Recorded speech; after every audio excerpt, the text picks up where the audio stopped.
Hey, Foot Clan, before we start today's show, I want to make sure everyone is aware of the ultimate DFS pass by the fantasy footballers. If you are doing any daily fantasy this year, FanDuel, DraftKings, Draft, you have got to check out the ultimate DFS pass with all of our premium reports, our weekly DFS picks, and expert advice. Go to ultimatedfspass.com.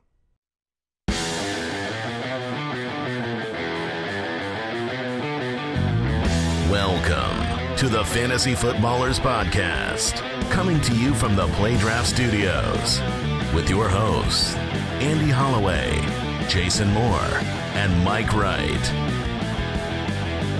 Welcome in! Woo! Week 7 about to begin, and we're back. Andy, Mike, and Jason, the Fantasy Footballers. Thursday, October 19th, 2017. And we've got a game tonight and a number of games this week. So today is our fantasy forecast, starts of the week. We'll get into the matchups. We'll get into the players we love for week number 7. And hopefully we can help you win this week. We can be your guiding light. Sherpa. Yeah. Sherpa up the mountain. Yeah. And so don't touch that rock. Yeah, that one's loose. It's dangerous.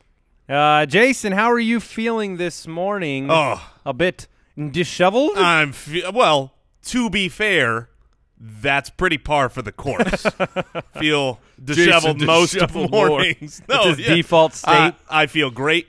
I'm so pumped for football tonight, and I had virtually no sleep. Yeah, your family is moving? Yeah, it takes a lot of work to. What's that new address, Jason? Yeah. 123 Sesame Street. Wow. Yeah, I've been there. Nice. The HOA is bad. Yeah, HOA is bad. And Sesame Street. That's what people don't know. This guy living in a garbage can. It takes a lot of money to pay random strangers to be nice on the streets of Sesame Street. Yeah. So. HOA's gonna giant kill birds and that's snuffleupaguses. Disturbing. All right, quick question of the day comes in off of Take that, Twitter. Sesame Street. Got ya.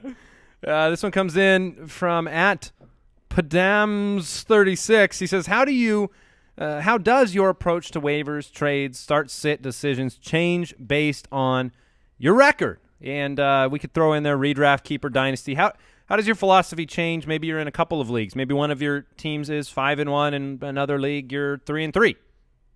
Yeah, I mean, I think when you are off to the races, 5-1, 6-0, and you are looking like you're a lock for the playoffs. Now, don't ever assume that is the case, because you know things can always go south quickly in fantasy football with an injury or two. But it does afford you the opportunity to take some risks and maybe take on let's say a player in your league really needs a win this week, and they've got a really good player on bye. Well, they have to manufacture their win. So you can go buy that player that they would not normally trade to you, for example, because they're not going to get any value out of them this week, and you could take that hit even if it costs you this week, if it's going to make your team take it to another level. But I would just caution people on that type of a strategy. Only do that, take that loss only in the situation where you are truly – you don't think, I think my team's a little better. But you're going, okay, I might take a loss, but my team's going to be a monster team going forward into the playoffs. You got any thoughts, Mike, on how your philosophy changes based on your record? I mean, it's just – we're talking – if we are talking redraft, keeper, or dynasty, I mean, you just – as a redraft league, nothing is particularly special. I'm just trying to win all the time. But in a keeper league, you do have to factor in how many guys are kept. Don't overemphasize it, because in a keeper league with 3 or less, things change dramatically. And in the span of a couple weeks, a guy who was, I'm keeping this guy, like, and no, I'm not. So, but you still need to position yourself with next year in mind. Yeah, I look at Eddie Lacy in Dynasty Leagues a couple years ago, looked like a locked and loaded superstar for multiple years. There is definitely a bird in the hand aspect to all of these league formats, because it's fun to project. It's easy to project. Maybe you trade the world for Tariq Cohen after week 2, and then he gets a new quarterback and everything change. changes for him. It's a good point. If you want to follow the show, you can check us out on the web, thefantasyfootballers.com. Our Week 7 rankings, they're up on the website. You can check them out. They're great. Yeah, these are the best Week 7 rankings we've put out so far, to be honest with you. Yeah, no, I haven't worked on Week 7 rankings as hard for the 2017 season as I did this week all year. Even the Grouch likes them. Did you know that? You can find us on Twitter at the FF Ballers. We're on the Fantasy Sports Network, YouTube, on Patreon, our communities, jointhefoot.com, on Facebook. We're on Instagram, Mike. You want to talk about the Instagram behind the scenes? Well, there's introduce people. What is an Instagram? It's a gram, and it's instant. Sure. Yeah. Sounds delicious. So I mean, photos can get some behind the scenes things, some funny clips from the show. Just another way to interact. We know that there are the visual people. Like on the Twitter, it's mostly just a block of words. It's text. Well, your block of words is twice as big as mine. Well, hashtag Club 280. I mean, no big deal. No one's counting 280 characters.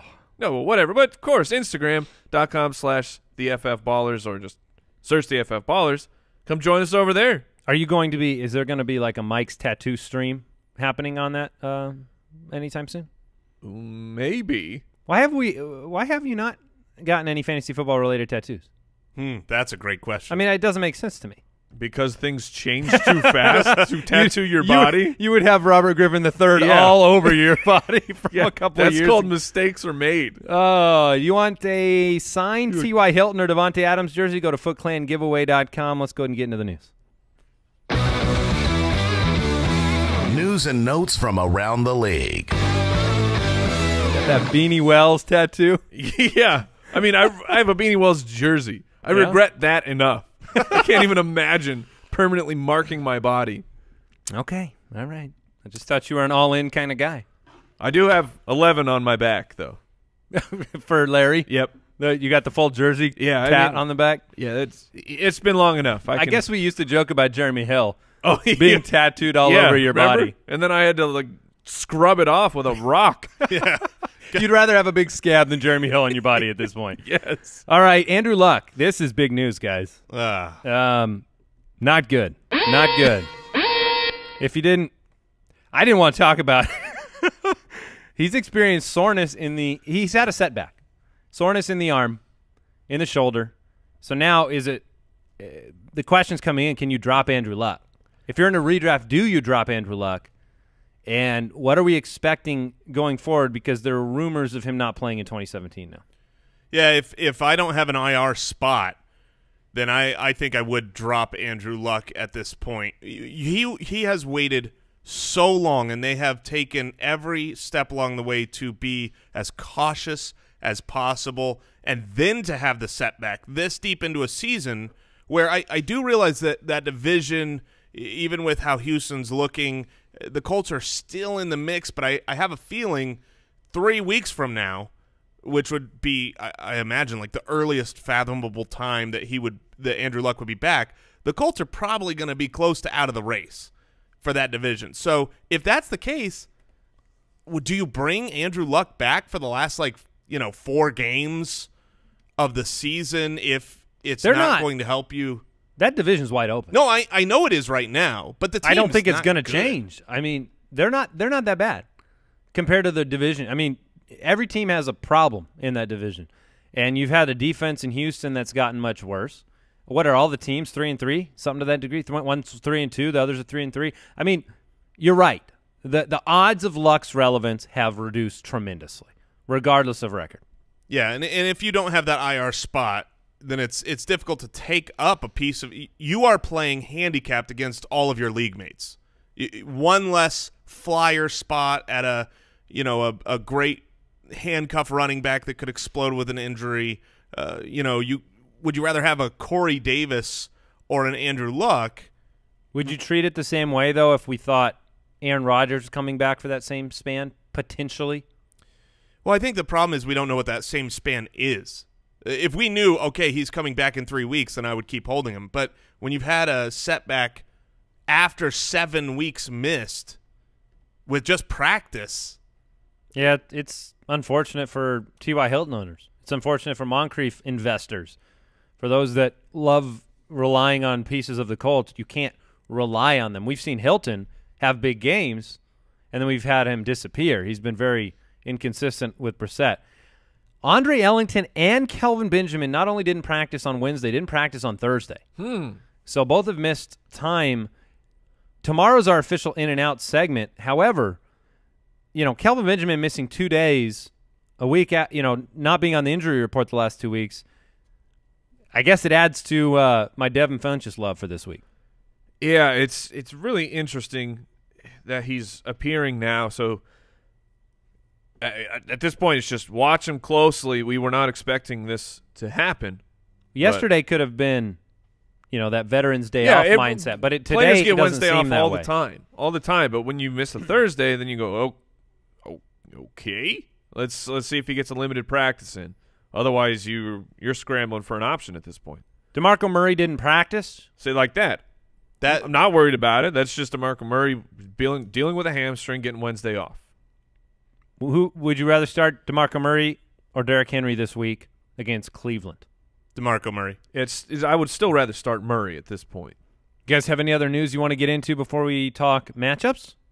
No. All right. Well, then let's talk matchups. Fantasy Forecast. All right, the Week 7 buys. It is Houston, Detroit. That's it. Next week is a big one. I was going to say, prepare yourselves for next By week. Apocalypse. What? I don't understand it is the worth, scheduling. Yeah, it is worth mentioning. Take a look at your league and your matchup next week, and if you can make a waiver move right now to prepare yourself or a trade right now ahead of this week to look for next week, you can buy wins because there's a lot of teams out there that are going to be missing 3 or 4 players on their roster. It's going to be dumb luck right now as to which teams in your league are affected, but there's several teams on bye. Cardinals, Packers, Jaguars, Rams, Giants, Titans next week. Whew. So that's a 6-pack of bye weeks. All right, any further updates you guys want to mention for tonight's game, the Chiefs and the Raiders? Anything new? Go, Amari Cooper. Is that just trying to encourage? I'm just trying to motivate. I'm just sending good vibes. Incredible motivational skills there, Mike.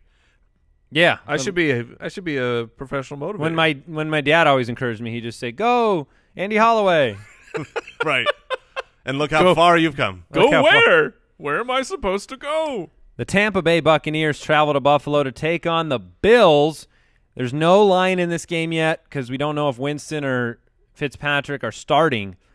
Let's take a look at the other players and whether you guys, downgrade them if it's Fitzpatrick, if it's Winston.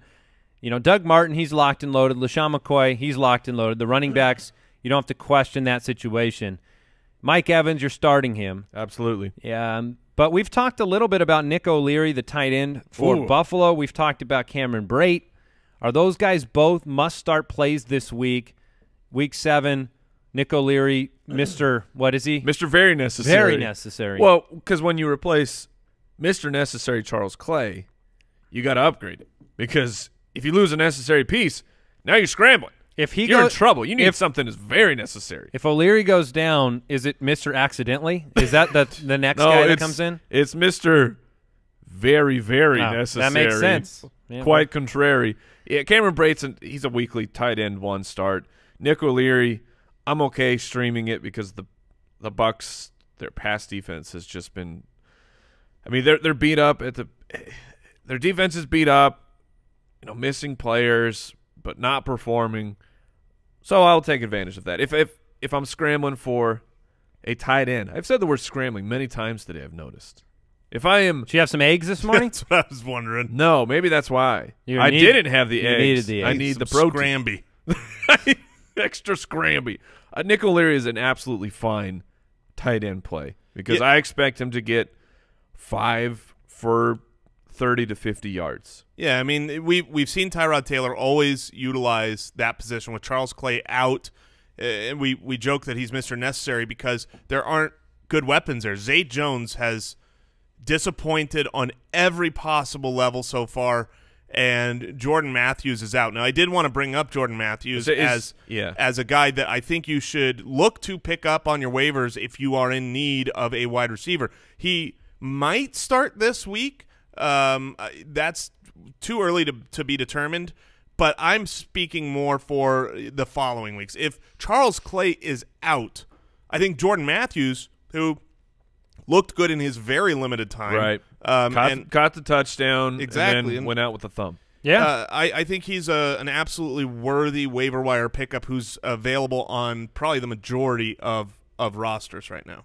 How do you feel about Deshaun Jackson as a possible start? I think he's had double digits in 3 of his 4 weeks, but you have a quarterback situation that's rough. The Bills' defense, they only give up 14.8 points per game. They've only allowed 2 touchdown passes on the year, their pass defense. Do you start Deshaun Jackson? Are you willing to flex him? I don't think I am. Really? The Buffalo Bills defense has been legitimately good. And with the quarterback situation, not knowing who the quarterback is against a really good matchup, Deshaun Jackson's always been one of those guys where you got to play the right matchup game. And, you're either going to play with that fire and say, I'm rolling him every week, I'll take the booms with the bus, or you try to guess right. So far with Deshaun Jackson this year, we've done a pretty good job of guessing right. The last 2 weeks, we said he was a good start, and he was. He wasn't a great start last week. Oh, I guess he had the touchdown. Yeah, so. yeah. So, Yardage I look at work this. out. I look at this game, and I go, I don't know who the quarterback is, and I know the defense that they're facing has been great. Deshaun Jackson could be great any game of the year, regardless. But probability says this isn't the game I want to take that gamble on. Quick question: Rashard Matthews against Cleveland or Deshaun Jackson this week? Rashard Matthews. I think I would go. That one's easy for me. I think I would go D Jackson. We haven't gotten there, but I have legit Rashard Matthews concerns this week with Jason McCourty expected to shadow him. Jason McCourty nearly shut down DeAndre Hopkins last week. He can handle Rashard Matthews. All right, the Panthers travel to Chicago to take on the Bears. Bears are 3-point underdogs at home in this game, 41-point over-under. And what do we expect from Christian McCaffrey? Last week he was filled up with targets. I mean, just a whole bowl full. Hey, guys, I'm running a little low. Fill him up. Fill me up with targets. And he scored a couple of times in the last couple of weeks. So, Christian McCaffrey, what's the confidence level for a guy that really isn't – I mean, the carries aren't there. He's like James White on steroids. Yeah, I think the confidence is absolutely fine to plug him in and start him as your RB2. Most people are disappointed that his ceiling really hasn't been there. He's gotten enough total touches to be more valuable than he has been, and so I think you're disappointed. But he is involved enough where you can rely on, with James White. I think you're going to see far more games where you end the game with 5 points. You know what I mean? Whereas I think with Christian McCaffrey, his baseline is pretty high. I feel like his utilization in the passing game is far more consistent right now than even James White. I agree with that. That's why I would start him well ahead of James White. Here's an interesting question, because we talked about Joe Mixon on the show yesterday. His touches have been consistent lately. Christian McCaffrey, neither of them have broken a big play. Who would you rather have rest of season between the two players in a half-point league? And this is the story of the year. It's still Joe Mixon, because you're really chasing the dragon here. And you may never catch him, but the possibilities of Mixon actually becoming a superstar for fantasy purposes, I think, is still greater than Christian McCaffrey. Do you agree with that, Jay? I do agree with – I definitely agree that him becoming a fantasy superstar is higher odds than Christian McCaffrey, because he'll have more of the – to be a superstar, you have to have both. You can't just be a pass-catching guy. You could be a good fantasy asset as just a pass-catching guy, but I think Mixon has the opportunity to be both. That being said, if you're just needing a plug-and-play RB2, I think Christian McCaffrey's floor is higher because of because his involvement in the passing game. I mean, if you look at he's had more targets than Devontae Adams, more targets than Alshon Jeffrey. Exactly. You've got here's his reception counts on the year: 5, 4, 9, 4, 5, 10. I mean, Christian McCaffrey is so involved in the passing game, and those targets are usually much more valuable than a rushing attempt, that his floor is very high. But I don't think his ceiling is what Joe Mixon's is. Cam Newton, you starting him in this game against the Bears? Yes. Yes. Are you starting any pass catchers in Chicago? Zach Miller in a pinch. I mean, a low-end one, maybe a high-end tight end 2. He hasn't had the target or the volume that you want. He has scored a touchdown. He's got 2 trickery. weeks in a row. I would start Ed Dixon over Zach Miller. I would as well. Okay. Devin Funchess, we're going to talk about him in a little bit. You got to monitor Kelvin Benjamin's situation, obviously. If Kelvin were to miss this game, you could even have a further uptick for both McCaffrey and Ed Dixon. Certainly. Let's talk Titans and Browns, because they're the next one that is written down here that I have to talk about. The Titans go to Cleveland to take on the Browns. Browns 6-point home underdogs in this one, 46.5-point over-under. Marcus Mariota got it done without the ability to really get outside the pocket, extend plays, but he got it done in the pocket. So, last week we saw a big play from Taywan Taylor. We still don't have Corey Davis back. Eric Decker had his best game of the year. Mike, are we talking about Eric Decker later? Yes, we certainly are talking about Eric Decker later, simply because of I like the matchup. I think Marcus Mariota is going to score great fantasy points. He's a must-start this weekend against the Cleveland Browns.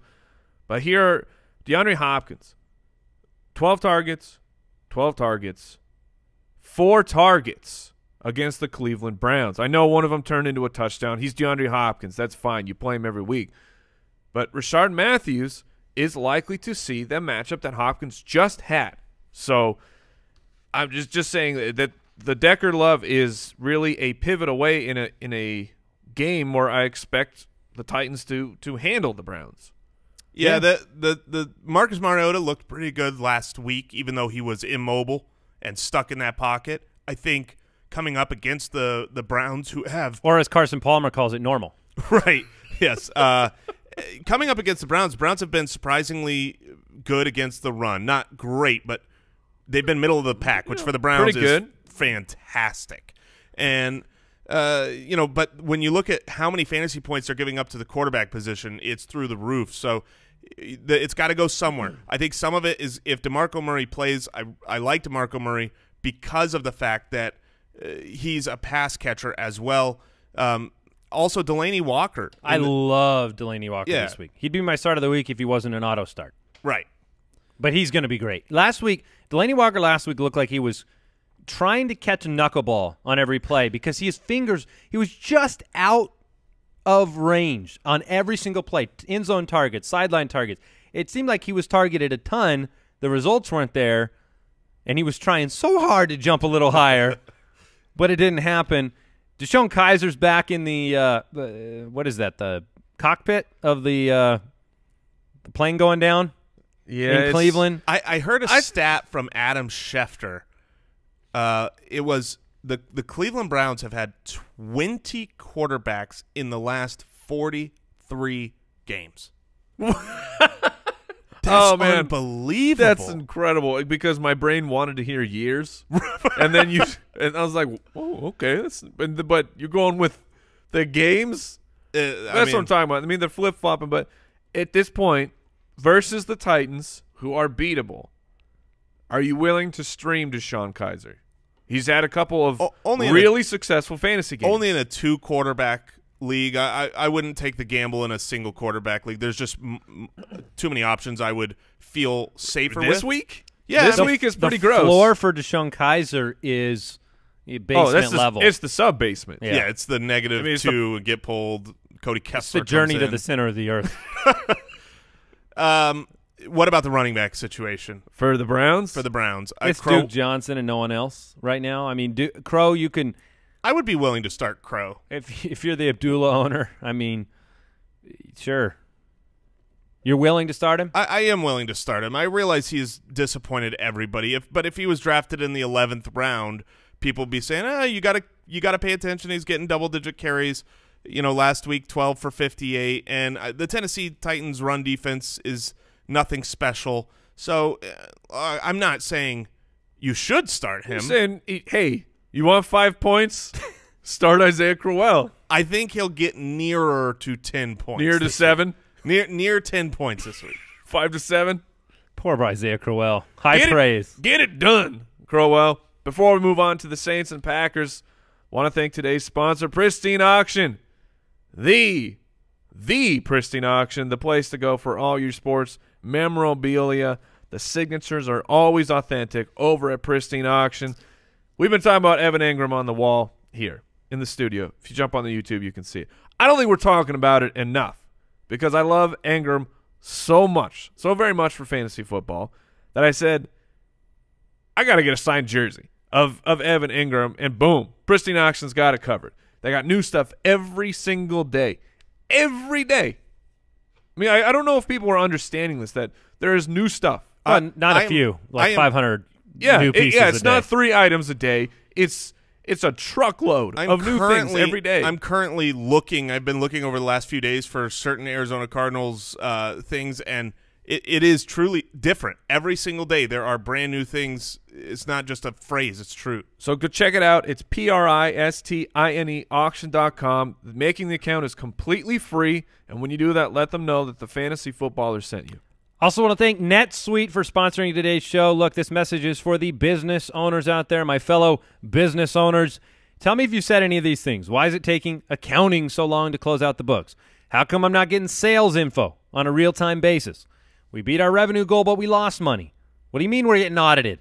That's not a good one. No. Sounds like you have outgrown your business management software. QuickBooks and spreadsheets may have worked fine at the beginning, but now there's too many mistakes, delays, you cannot get fast answers, and so we want to talk about NetSuite, the #1 business management solution for growing companies. That's NetSuite from Oracle. They let you see what's going on with your business in real time, revenues, expenses.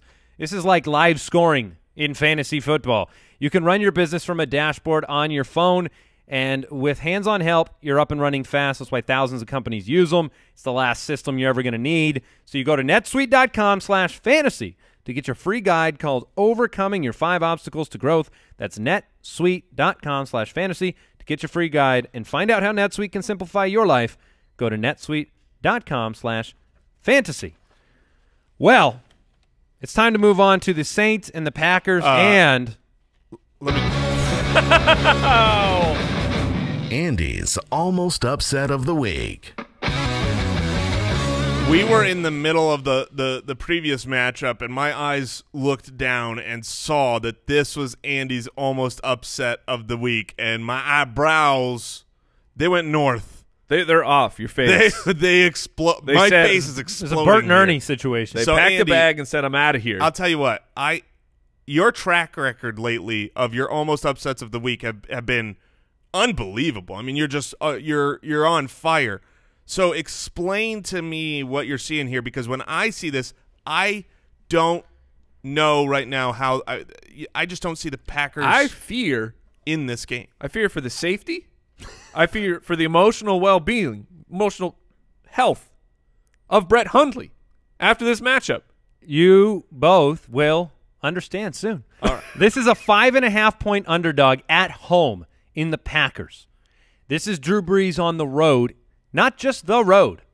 This is the distant road called Lambeau Field. This is a week of preparation for a very smart offensive mind in Mike McCarthy.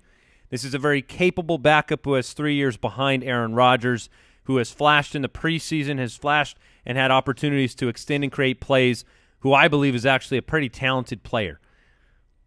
I told you yesterday that for whatever reason, my gut told me to avoid the Saints defense to the degree of making them a 1, number 2, number 3 option this week. I'm sticking with that with the almost upset. This is a 5.5-point dog at home against the Saints team that, yes, they're winning games right now, but this is not an elite defense to me. You have an elite player in Cameron Jordan. They're a middle-of-the-road defense to me. And, look, I think the 5.5 points is crazy at home. I think I take the under in this game. It's a 48-point over-under, and my heart says that this is going to be a close one. I do agree with taking the under for sure, because this is a game, Drew Brees, he's good everywhere, but he's obviously not as good on the road as he is at home. Do you realize that his passer rating on the road is far superior than his home passer rating this year? You're saying for this season? Yes. But you also saw no turnovers from Drew Brees in the first 5 weeks. He finally had 2 interceptions last week. First 4 weeks. Anomalous. Yeah, I'm just saying he's over. So you're throwing out his home road splits from how he's performing this year? He's not getting sacked. I mean, he's only been sacked 4 times. He's only thrown 2 interceptions. On the road, his pass rating has never been below 104. Look, he's good, but this is an upset call. Obviously, the arguments are going to favor the line, and the line is 5.5 points in the Saints' favor on the road. So you're not telling me something I don't know. No, I'm just about saying that their ability to win this game. He has a long history of the road splits being poor. Yeah, that's for fantasy football, not necessarily. It's not like he's bad on the road. It's just when the Saints travel and he's on the road. He's been great on the road. Yeah, he's a great quarterback on the road, but not necessarily as good for fantasy purposes when it comes to throwing touchdowns and a ton of yards the way he does at home in the Dome. But I'm saying he's been better on the road this year. Right. That's my only point is he has been – we're 5 games in for the Saints. He has been better. How many road games has he had this year? 3. So he's had 3 road games. Correct. And so what do you believe that he's going to have – like what do you believe going forward? He's going to be better on the road? I'm just saying to say Drew Brees, you're like it's automatically he's going to be bad on the road. Maybe this is a different year for Drew Brees. We see these years pop up where guys everything just clicks for them and they buck their trends. Yeah, I mean it's just so it's hard for me on a small sample size where you've had 2 games at home total. That's the sample size. Whereas we've had a decade of data. I'm going to go with that one. This game is there's a 50% chance of precipitation in colder weather. I'm just saying when you travel to Green Bay outside, if it ends up a rainy game, the under a couple weeks ago you look at the Green Bay New Orleans game and you think, oh, there's going to be 1 billion points scored and it's going to be a fantasy feast, but it could disappoint. Which game? The Green Bay Packers and the New Orleans Saints. What? Well, I don't know what year you're talking about. This year, they're going to play this week. Okay, I'm sorry. I thought you were talking about a past game that happened that was disappointing. I apologize. No. I got lost there. All right. I lose people all the time. I think Mike is just trying to blow up this entire breakdown of this game. I am. Succeeding. You are succeeding. Ingram, Kamara, love them as starts. Michael Thomas, disappointing week last week. Rest of season, Michael Thomas is a wide receiver. 1. Okay. I tried to trade for him in our league of record last night. Keep trade cut Willie Snead. Cut. I'll pick him up off the wire. For me. I'll pick him up off the wire once he proves that he's back and involved. What, he played 20% of snaps last week? Yeah, I think 1 reception, right? I mean, you don't need to have Willie Snead until after he is fully integrated back in. Kobe Fleener is a flyer, as he always is. He's just, he is playing with a stick of dynamite, and you just have no idea if the wick is going to work or not. You're just juggling? Yeah. Montgomery, Aaron Jones, rest of season. Oh man! Now and this game. Do you start either in this game and then rest of the season? I have these guys ranked both outside the top 24 running back. I don't want to start either. But still at a place where you could flex them in. I have Ty Montgomery 1 spot ahead of Aaron Jones. Man, it's really tough not having seen a game plan yet without Aaron Rodgers. If you can avoid having these guys in there, if your roster allows that, I would lean that way if it was my team so that I can gather more data before gambling. The Jags and Colts play this weekend in Indianapolis. There it is. 3-point underdogs are the Colts and Jacoby Brissett, 43.5-point over-under. This is the Jaguars' pass defense that's 3rd ranked in the league. This is a very high volatility wide receiver core in Indianapolis. Do you have any confidence starting any of the options, pass catching options in Indy? 0. I'm not starting Jacoby. I'm not playing Moncrief or Aiken. Hilton's one of those guys that you probably still have to play, but Jalen Ramsey, AJ Bouye are just absolutely shutting people down. So it's going to take a broken play for T.Y. Hilton. So when you start him, you're going, yep, one of these plays is going to break, and he'll get 60 yards, maybe a touchdown. Jack Doyle, I like him this week. We're going to talk about him shortly. The Colts defense, they've allowed 1.3 rushing touchdowns per game this season. That is worst in the league. All systems go for Leonard Fournette. Yes. Would you flex Chris Ivory? That's an interesting question with Leonard Fournette dealing with that ankle injury. I mean, nothing has popped up recently, so you would expect that he is good to go. But I mean, when he went down, I mean, it looked awful. His reaction was one of tremendous pain. So, it wouldn't surprise me if Jacksonville does try to give him a rest, because I think that this is they should be able to really grind this game out. And I would expect to see a little bit more Chris Ivory this Ivory week. really is someone that I think you could take a shot in the dark there if you've got bye week problems this week or running back problems. You could start him. He's getting just a fewer carries than Isaiah Crowell. I mean, a lot of games where he's getting 9 attempts, 8 attempts, 9 attempts. That's not last week with Fournette out. That's with Fournette in the game. And if they want to rest him at all due to that ankle or the chance of the ankle being re-injured, regardless of that, he's getting enough volume where when you've got a matchup like this against the Indianapolis Colts, he could take 10 carries and turn them into 50 yards and a touchdown. We did see Tennessee put up 31 for 171 and 2 between Henry and Murray last week. What do you strangely, make? Chris Ivory is also the pass-catching I was back going to there. say, he only had the 2 carries last week with the Fournette injury, yet we had 10 targets for Chris Ivory. What do we make of that? 9 receptions, 74 yards receiving, and a touchdown. I mean, the game script played into that, Fournette being off the field, but I think he's a flyer this week, no doubt. Bad, Colts run D. I mean, that's what it comes down to. Bortles, Hearns, Lee. What are we thinking on the pass catchers in Jacksonville? I still lean Marquise Lee because of volume. He would be the guy I would take my my shot at. But in Bortles, I agree with Andy that I think he's in this particular week. Bortles is a fine stream this week.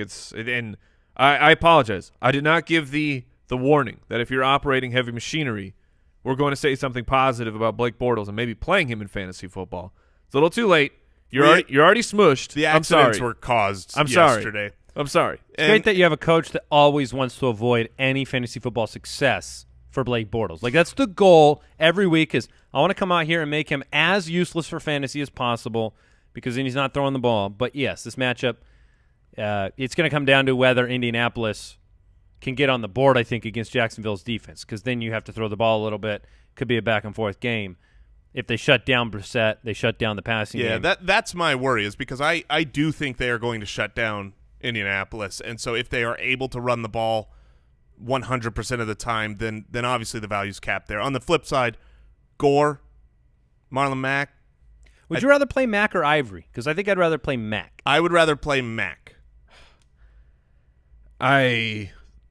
Jacksonville. I just don't trust Chuck Pagano to do what seems like the right football move, and so my heart wants to say Marlon Mack. If I'm looking at overload Frank Gore though, if I'm looking at that decision, I think I'm going to play Marlon Mack. But I'm just saying that Pagano makes the wrong move so much.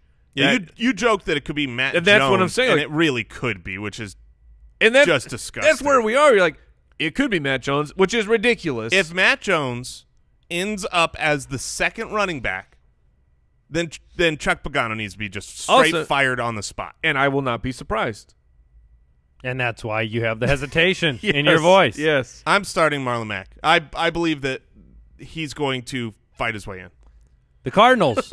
With fisticuffs? Yeah, if needed. Let's go to London. Oh. Bonjour. The Cardinals take on the Los Angeles Rams in London this week. 3.5 point. Now, this game isn't a 6 a.m. game, though, right? Or is it? Brooks, can you confirm the time on it? I confirmed it's 1 p.m. That's why. What? 1 p.m. Eastern. So Yeah, it's a I've 10 been- a.m. game in London. I'll do another confirmation. Yeah, but take I thought another that was- glance, I thought Brooks. that was really strange. I don't too. have to set my alarm for it? Nice. The Rams are 3.5-point favorites. Both teams are on the road. Adrian Peterson, fresh off of an Offensive Player of the Week performance. The Rams run D, 29th in the league. You starting Adrian Peterson? Is he a running back 1 this week? I think you start Adrian Peterson. I've got him as a running back 2 this week, but he certainly has the upside of a 1. We don't game know scripts. yet. Exactly. We don't know yet what happens when game script. If the Arizona Cardinals are down by 2 scores, we have no idea if they will still continue to try to run the ball with Adrian Peterson, or if it then turns completely back to Andre Ellington, which I expect. Who is hurt? Yeah, so Missing practice. I definitely play. I definitely play Adrian Peterson this week. I play him as well, but just don't expect what happened last week to be the new normal for Adrian Peterson. So some people, new listeners, they don't know what a water bet is. They hear us talk about water bets, and we have an app that you can get at wheelofwater.com. It's a free app. It's a way to punish your friends when you make some casual bets during the week. We make them often on the show. I'm about to make one right now, and so I'm just letting people know what the context is. Jason, you pumped the brakes on Larry Fitzgerald this week. Right? I vehemently disagree with the pump. So what is the fantasy football finish for Larry Fitzgerald that makes this a water bet? And maybe, Mike, you can give us a number since you're unbiased in the situation, and Jason and I can make a little betski. All Sure. right. So here's my line. Here's my over-under that I'm going to set for you that I think is very fair Okay. because I, too, like Larry Fitzgerald in So this are matchup. you interested in going in on this bet maybe? Quite possibly, but I'm setting the line, so Yeah, that's I don't true. know if That's he's true. willing to take that. But I'm going to go top 17. Top 17. Okay. Now, for the record, I pumped the brakes on Larry because he has been an absolute wide receiver 1, and I think that he's going to do more what he's done on the road. I have him at my wide receiver 19 right now in my rankings, That's outside of my line. but I'm going to take it. Yeah, there we go. I was going to say, you're not much of a man. Water bet. Got to be a man. Is that just that's a blanket statement? Yeah. You're just not much of a man. Well, not much of a man. Now you're a man. I know. I know we have the bye weeks. What do you think Larry Fitzgerald's current rank is? He's a 1. He's probably 7? 11th or 10th. 4. What? Old man Larry. Wide receiver 4. So I'm Nice hands, starting Larry. him Wow. with confidence. 4? Jason's obviously starting him as a more of a 2 candidate with some tempered expectations. This game, we've had a lot of debates on the show. I really don't want to touch Sammy Watkins. I don't care if Patrick Peterson's in or out. I'm not touching him. But you guys have a different opinion if Patrick Peterson sits in this game? If Patrick Peterson's out, I think that Sammy Watkins is worth the flex as a wide receiver 3 with upside. Yeah, I agree. I am actually starting Sammy Watkins in one of our leagues. The Doesn't make it right. it does not make it right. That's true. The news on Patrick Peterson, he traveled. He was pleasantly surprised with how his leg did in travel, is what he said. And so tea and crumpets. yeah, they are. Rub it in. They're going to let him rest. He's going to be limited this week and try it out in the game. My worry with him is that he could, you can't avoid a quad injury if you're, sprinting after a guy and the quad goes, it's out of your hands. You can't really do something to stop that from happening. I'm also not 100% convinced that he would shadow Sammy Watkins in this game right now. I mean, if I was the defensive coordinator, I'm not sure if it might be better to shadow Cooper Kupp, who is clearly has more rapport. So I think Sammy Watkins on talent alone could get the job done. I think as the Cardinals, you have to put Patrick Peterson on the big play guy. Cooper Kupp, that's not his job. I like Jared Goff in this game. There's not a pass catcher for the Rams who you feel great about starting because Goff has been spreading it out. It's this guy one week, this guy the other week. But I'm perfectly fine streaming Jared Goff, as I had said earlier in the week. I wanted to circle back real quick. John Brown, he is off the injury report. He has had a couple solid fantasy games, mostly on the back of touchdowns. Yeah, I think you can play him. You play him? I do. Jason? Yeah, you can certainly throw him out there. He's getting enough enough targets, and he's always a touchdown. And I want to say this now. Robert Woods is going to have the best game for any wide receiver on the Los Angeles Rams this week. Yeah, I don't doubt that. He's a really good sneaky play this week. Sneaky snart? Yeah, sneaky snart. I mean, if you look at his receptions, 3 of the last 4 weeks he's had 5 or more receptions. That's quality, and if you're in any kind of PPR. All right, speaking of starts, it's time. Starts of the week. By the way, we will cover the 8 remaining games on tomorrow's show. So for all of the YouTube commenters out there that say, why didn't you talk about this game? That's why. It comes on tomorrow's show, and that is the voice of all That's the voice of YouTube YouTube? commenters. You don't want to do that. And we covered tonight's game yesterday. That is We correct. didn't mention that earlier. Thank you, we do Judge. this show every day. It's a 5-day a week. All right, starts of the week. Let's start at the quarterback position. Mike, who do you got? I'm going quarterback starts of the week are always tough because, when you're in a one quarterback league, there's just so many guys who you feel like they're not a start, but you got to stay in these flames of Kirk Cousins, the Monday night matchup. I'm not going to fear the prime time with Kirk Cousins, and I've heard from people. Kirk Cousins. I saw the meltdown of Kirk Cousins in prime time, and I also saw him on Thanksgiving torch the Dallas Cowboys, so I'm not scared of him going up against the Philadelphia Eagles in this divisional matchup. Kirk Cousins, a QB6 in points per game. He's doing it. It feels like he's got a crew of nameless offensive weapons. He's pulling the Tom Brady. Yes, that's a good point. Yeah. Kirk Cousins is as good as Tom Brady, said by my friend Andy Holloway. That's a bold statement. I don't know if I said that. My start of the week is Check the tape. Tyrod Taylor against Tampa. Just look at what Carson Palmer did last week. They have given up 10 passing touchdowns to quarterbacks in their 5 games, talking about Tampa Bay. Tyrod, you've got the floor with the rushing attack. I think you're going to have a pretty competitive, interesting game here in Tyrod Taylor to me on a week where stream options, they're not there. I'd play him over any of the quarterbacks on Tampa, for example, whether it's Fitzpatrick or Winston, so Tyrod's my start. Yeah, I'm not going to overthink this one this week. It's Matt Ryan for me. I thought it was Sammy Watkins. I have thrown shade on Matt Ryan coming into the year.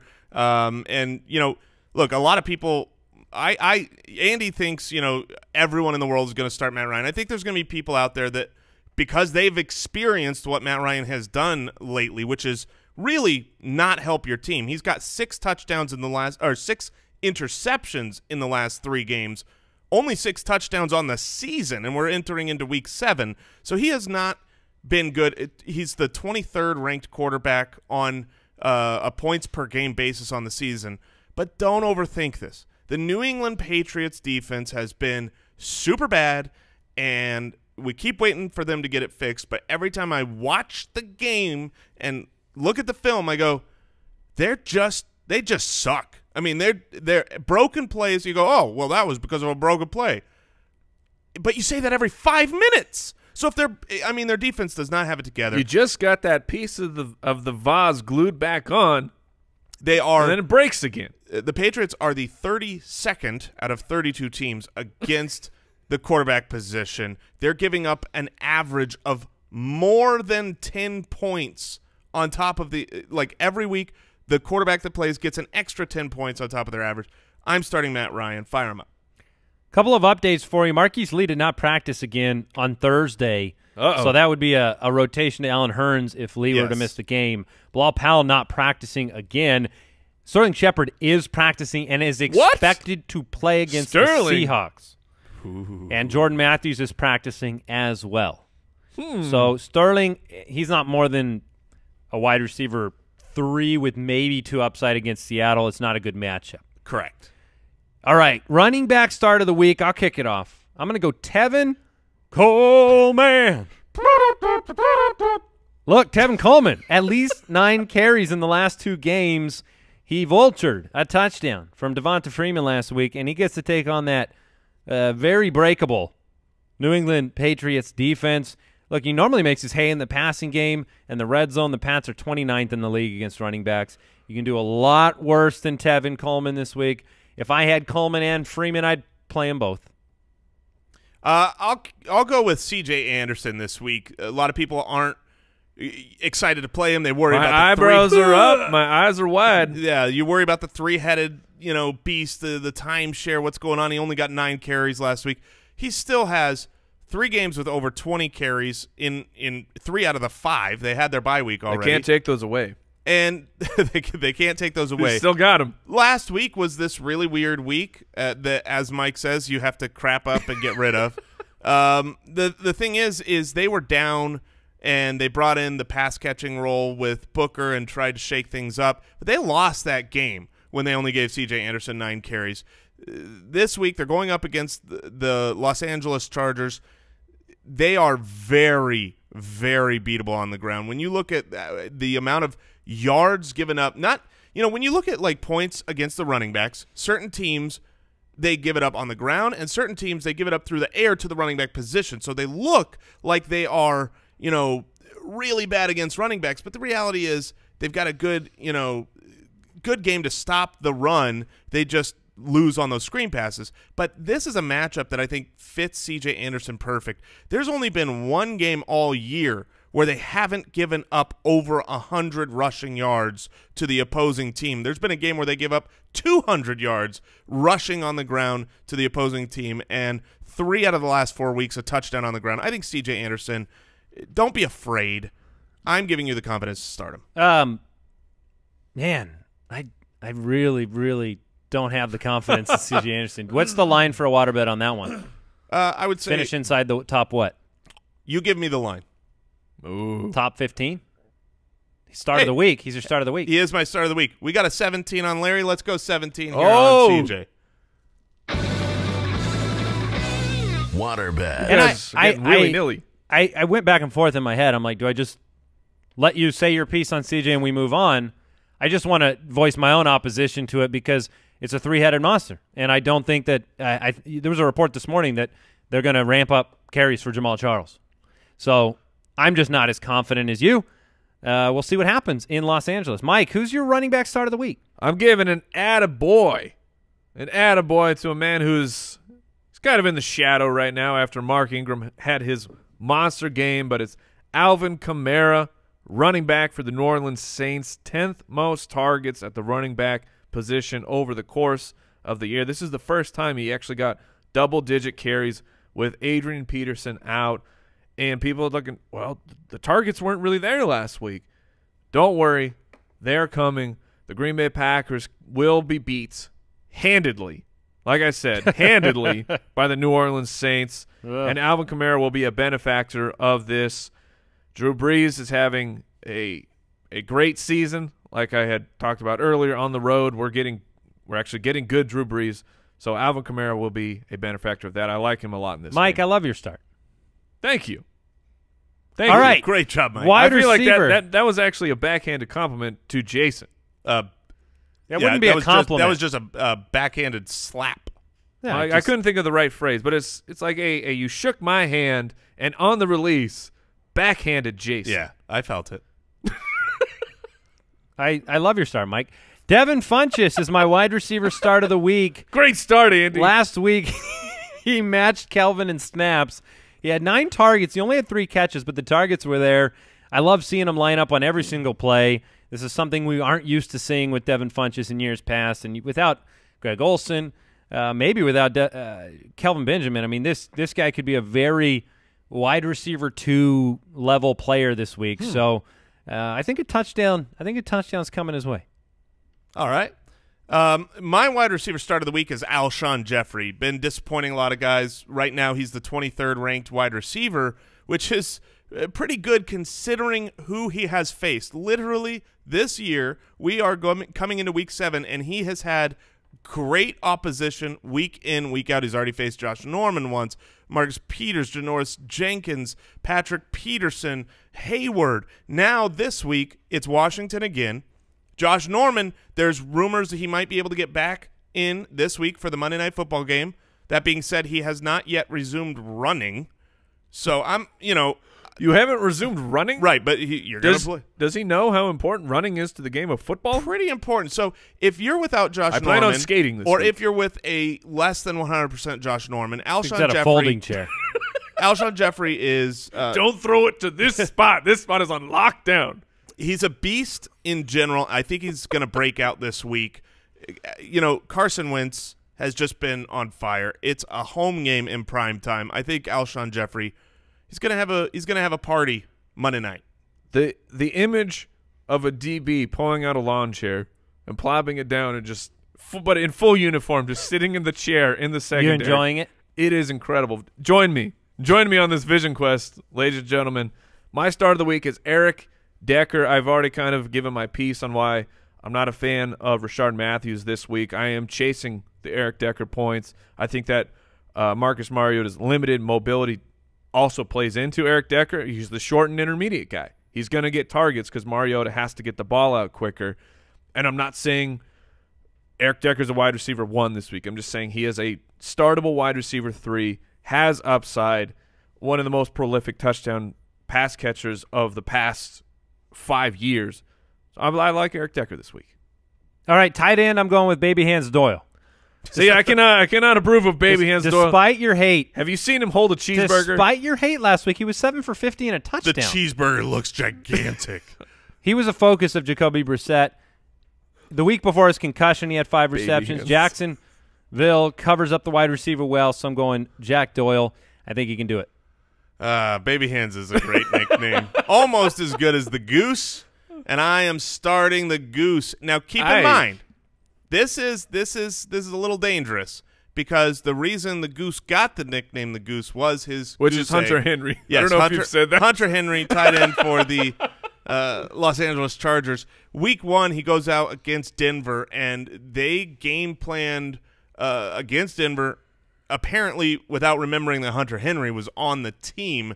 He was 0 for 0, barely ran routes, was around a 50% snap count. 39. 39. Yeah, you watch the second half, and you're like, where's Hunter Yeah. Henry? He was not involved. Since that time, they have gotten him more and more and more involved, especially once Antonio Gates caught his record touchdown that they've been trying to get him for the last 2 years. Now Hunter Henry's been very involved. Touchdown 2 out of the last 3 games. He had 90 yards, 5 receptions last week. Denver in general is extremely beatable at the tight end position. Their cornerbacks are so good that you kind of have to feed to the middle of the field. I think Hunter Henry can exploit that. He's my start of the week this week. I think the rest of the year, look, every tight end's going to have duds, but I think Hunter Henry is going to be a relatively safe option rest of season. My start of the week, Kyle Rudolph, tight end, Minnesota Vikings, with Diggs out and limited the last couple weeks with the groin, 9 targets. My groin, 9 targets, followed up by 9 targets. And Baltimore's given up the 3rd most points to the tight end position. So this is a move Kyle Rudolph up with Diggs limited or out. Definitely agree with that. That's what happened last year. Yes. This was when Kyle Rudolph had relevance. Is Nice start, Mike. injuries. Thank you. Yeah. Oh!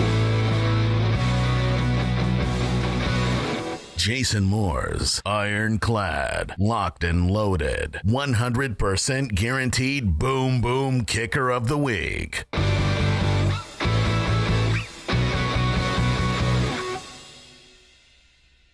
Graham Gano.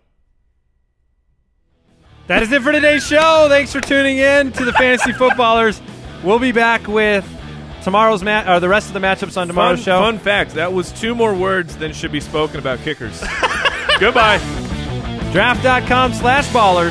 Thank you for listening to another episode of the Fantasy Footballers Podcast. Join our fantasy football community on jointhefoot.com and follow us on Twitter @TheFFBallers.